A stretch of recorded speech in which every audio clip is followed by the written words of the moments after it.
CM Siddaramaiah ವಿರುದ್ಧ prosecution ಅನುಮತಿ ನೀಡಿದ ಹಿನ್ನೆಲೆಯಲ್ಲಿ ಕಾಂಗ್ರೆಸ್ ಕಾರ್ಯಕರ್ತರಿಂದ ಹಾಸನ ಜಿಲ್ಲೆ ಅರಕಲಗೂಡು ವಿಧಾನಸಭಾ ಕ್ಷೇತ್ರದ ಹಳ್ಳಿ ಮೈಸೂರಿನಲ್ಲಿ ಬೃಹತ್ ಪ್ರತಿಭಟನೆ ನಡೆಯಿತು. ಕೇಂದ್ರ ಸರ್ಕಾರ ಹಾಗೂ ರಾಜ್ಯಪಾಲರ ವಿರುದ್ಧ ತೀವ್ರಗೊಂಡ ಪ್ರತಿಭಟನೆಯಲ್ಲಿ ರಾಜ್ಯಪಾಲರ ಪ್ರತಿಕೃತಿ ದಹಿಸಿ ಆಕ್ರೋಶವನ್ನು ವ್ಯಕ್ತಪಡಿಸಿದರು.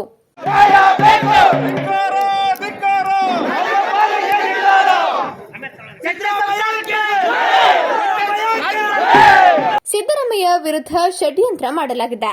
ಸಿಎಂ ವಿರುದ್ಧ ಸುಳ್ಳು ಆರೋಪ ಮಾಡಿ ತನಿಖೆಗೆ ಆದೇಶ ನೀಡಲಾಗಿದೆ ಎಂದು ಆಕ್ರೋಶ ವ್ಯಕ್ತಪಡಿಸಿರುವ ಪ್ರತಿಭಟನಾಕಾರರು ಹಳ್ಳಿ ಮೈಸೂರಿನಲ್ಲಿ ಮೆರವಣಿಗೆ ನಡೆಸಿ ರಾಜ್ಯಪಾಲರು, ಬಿಜೆಪಿ ನಾಯಕರ ವಿರುದ್ಧ ಘೋಷಣೆಯನ್ನ ಕೂಗಿ ಆಕ್ರೋಶವನ್ನ ಹೊರಹಾಕಿದ್ದಾರೆ. ನಮ್ಮ ಶಿವಲಿಂಗೇಗೌಡರು ಈಗಾಗಲೇ ಕರೆ ಕೊಟ್ಟಿದ್ದಾರೆ. ಇದು ಮುಂದೆ ರಕ್ತ ಕ್ರಾಂತಿ ಆದ್ರೂ ಆಗ್ಬಹುದು. ಸಿದ್ದರಾಮಯ್ಯ ಸಾಹೇಬರನ್ನು ಉಳಿಸಿಕೊಳ್ಳಲಿಕ್ಕಾಗಿ ನಾವು ಯಾವ ಹೋರಾಟಕ್ಕೂ ಬೇಕಾರ ಸಿದ್ಧರಿದ್ದೀವಿ ಅಂತಕ್ಕಂಥ ಮಾತನ್ನ ಈ ಸಂದರ್ಭದಲ್ಲಿ ನಾನು ಹೇಳಲಿಕ್ಕೆ ಬಯಸ್ತಾ ಇದ್ದೀನಿ. ಇದನ್ನ ಹೇಳ್ತಾ ಇವಾಗ ನಾವು ಈ ಒಂದು ಪ್ರತಿಭಟನಾ ಯಾತ್ರೆಯನ್ನ ಪ್ರಾರಂಭ ಮಾಡ್ತಾ ಇದ್ದೀವಿ. ಜೈ ಸಿದ್ದರಾಮಯ್ಯ. ಜೈ